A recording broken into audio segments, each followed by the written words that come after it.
Mọi chuyện cũng đã kết thúc, đã kết thúc, đã kết thúc, đã kết thúc, đã đã đã đã đã đã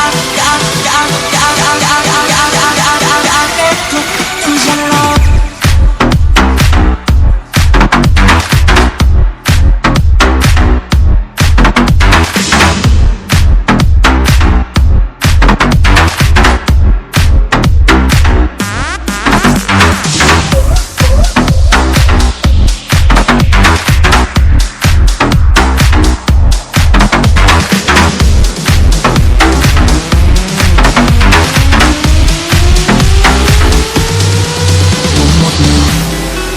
như vậy cuộc tình đã tan vỡ, rồi thầm mơ thời gian có thể quay trở lại để được cầm tay em, để được ôm em vào lòng, hôn nhẹ lên bờ môi ấm áp đến vô cùng.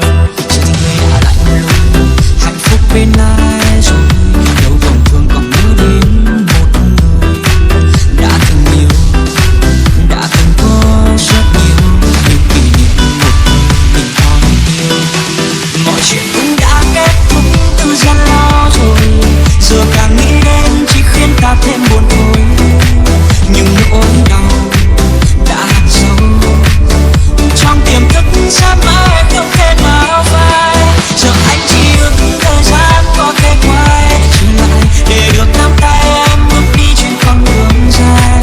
Dù anh biết chặng đường còn nhiều trông gai, nhưng trong tim anh em mãi luôn tồn tại.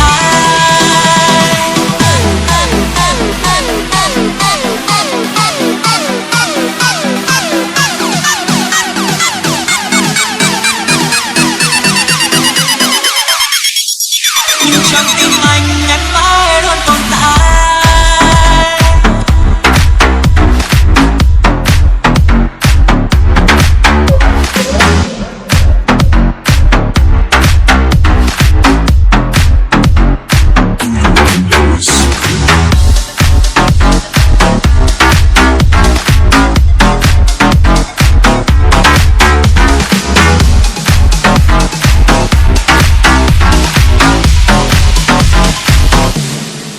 Giờ thì người đã lạnh lùng, hạnh phúc bên ai rồi, đâu còn thương còn nhớ đến một người đã từng yêu, đã từng có rất nhiều những kỷ niệm một thời mình còn nhớ. Mọi chuyện cũng đã kết thúc từ rất lâu rồi, giờ càng nghĩ đến chỉ khiến ta thêm buồn thôi. Nhưng nỗi đau đã hằn sâu trong tiềm thức sẽ mãi không thể nào phai. Giờ anh chỉ ước thời gian có thể quay trở lại để được nắm tay em bước đi trên con đường dài.